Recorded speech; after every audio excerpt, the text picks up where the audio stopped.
Hello, welcome back to another video of Constant Labs. This is one of my first videos that I've posted, so do let me know what things I can improve. Definitely the narration. I don't have a script at all. Today we're going to be looking at the Voxelab Aquila because it is one of the printers I've had for quite a while now. Looking closely here, this part was made just now on the brand new spring steel, I think, PEI bed. I got the bed on eBay. It was pretty cheap. We'll look at the print quality later. You can remove it by just bending. One moment. There have been many upgrades performed to this, including Setsena fan shroud with a BL touch. It's a fake BL touch, but it works. We have a couple of buck converters on the side for the lights. Just the standard Bowden extruder, haven't done direct drive yet. It's the N32 variant. It's running professional firmware. Mr. I don't know. Mr. Iska ISLC. This firmware was adapted to fit for the Aquila. My friend has an Aquila and an H32, but he hasn't yet installed the firmware. We'll be using regular Overture PLA, and that is about it for the hardware overview.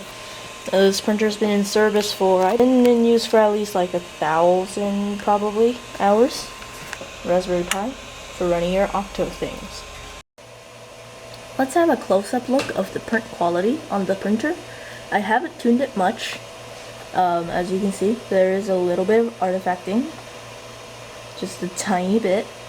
Now, when I print things, I don't usually print them for anything like professional, so the little gaps, I don't mind.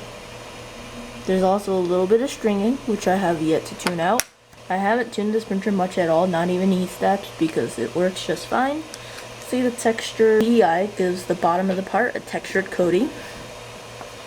This control screen, the reason why it doesn't have a knob on it is because the original knob, the original rotary encoder failed, and it would select multiple parts, multiple selections really quickly, and like go through all of them. So I changed it out for one of these flat-sided ones, and I haven't yet found a proper knob.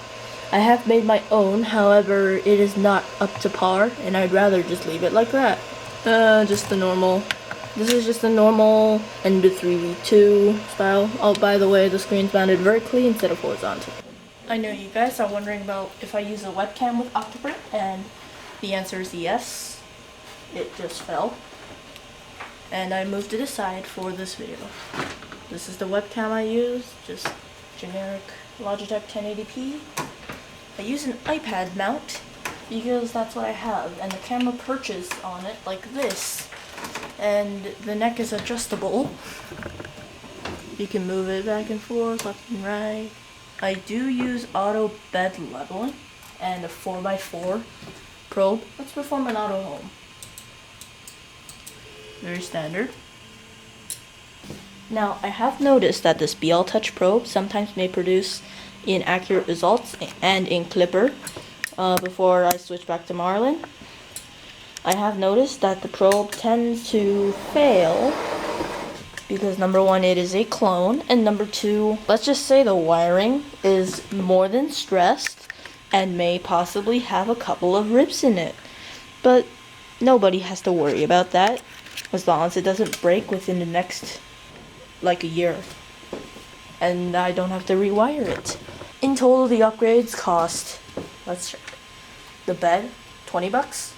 BL Touch $10, and everything else is free because 3D printed. Well, not the lights. Lights probably about $15. Buck converters probably about $5 each. If you want to get them from China, that is about it. This Voxelab has been printing great and has served me really well. I hope you enjoyed this tiny video. It's not the best, but it's the best I can do for now, as I have no experience in video making of this style. I will try to edit this video down to exclude the zooming segments and make myself clearer, or even include examples of the bed, the lights, the buck converters, or even the pie. By the way, the pie cost 35 bucks. Thank you for watching, and I will see you in the next video. I don't have an upload schedule yet.